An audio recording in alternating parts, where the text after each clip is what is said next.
just for laughs, was hanging out with fucking Ari Shaffir, okay? Ari, and he's, Ari's fucking great friends with Rogan.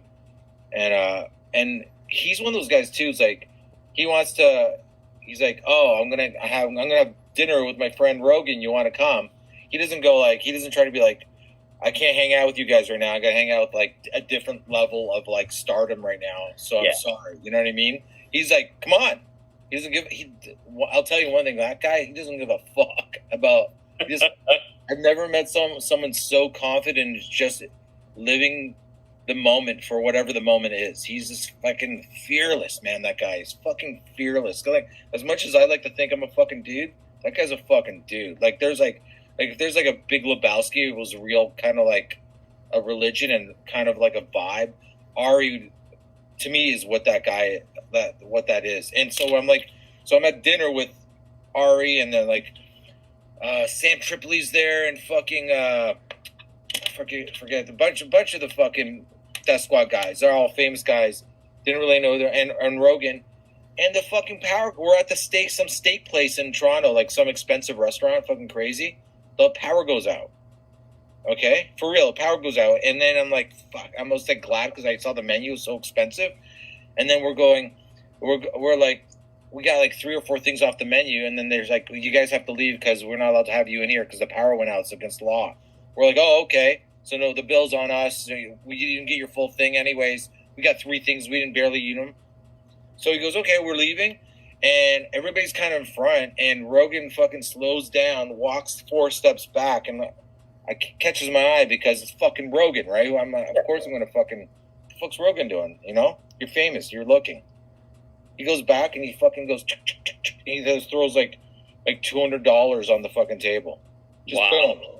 Like that. But he does, like, he doesn't even know I saw. You know what I'm saying? He's like I just caught my eye. I'm like, what the fuck is he doing? Like, just like, kind of out of curiosity. But he did it like really sneaky. Like, he didn't want anybody to see him. Like, he went and then fucking ran back up with us and like, okay, what do you guys want to do now? He didn't like.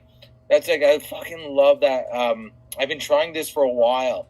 Like, if I do something really worth bragging about, I try not to tell anybody. You know, and that's hard to do. Yeah. You know? Yeah, like with our shop, like I mentioned it tonight. We hadn't told anybody prior to tonight that when the tent cities were up, myself and my apprentice Jessica actually went and were giving food and water to the people. And, I didn't put it on social media because it kind of negates the good deed that it is. My other artist, Sophie, her and her boyfriend at the time were actually making lasagna and packaging it up and taking it to people. Like, we're doing these things because they have to be done, not because we want to be praised for it. But, we, with all of this that's going on with the telethon, we kind of have to let people know that, we're not just business looking for money. We're looking to be able to still continue these deeds that we do on the side. Yeah. Well, a friend of mine, I was like talking to a friend of mine, her name's Elena, and she's like, Elena Koshka. Oh, yeah. Yeah, I caught the interview on 420. Yeah.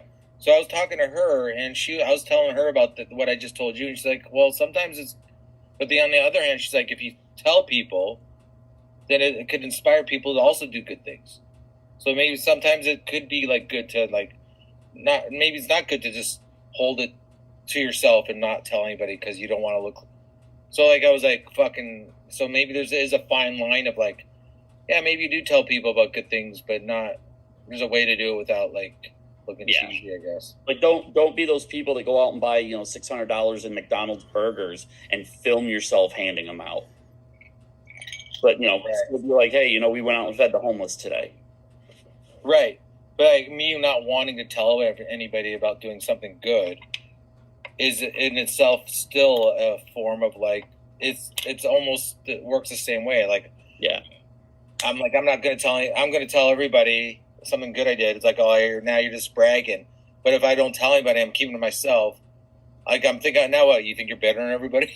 It's like, so how do you fucking win, right? You just fucking, I guess, exist and maybe just not care. Well, I know for a fact you're a good dude. I actually was there when you did the comedy show at Vintage Soul Geek. It was you, you, Anthony Malekis, Clifford Myers, the one guy with the tattoo on his face. Nah, Eric Johnston wasn't there.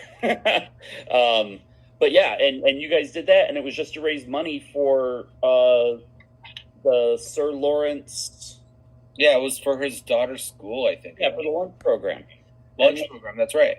And I was like the first person that bought tickets. Like Nikki was like, "Take a picture with me. Let's put this up." And you know, and I knew from that point on that like you put together a comedy show for a kid's lunch program. That's noble. Like that got some nobility to it. And I was like that Zontanos guy. I'm gonna keep an eye on him. Oh, thanks, bud. It's nice. It's nice to be nice, I guess. I don't know. Yeah. I'll tell you, I was like, what was really cool is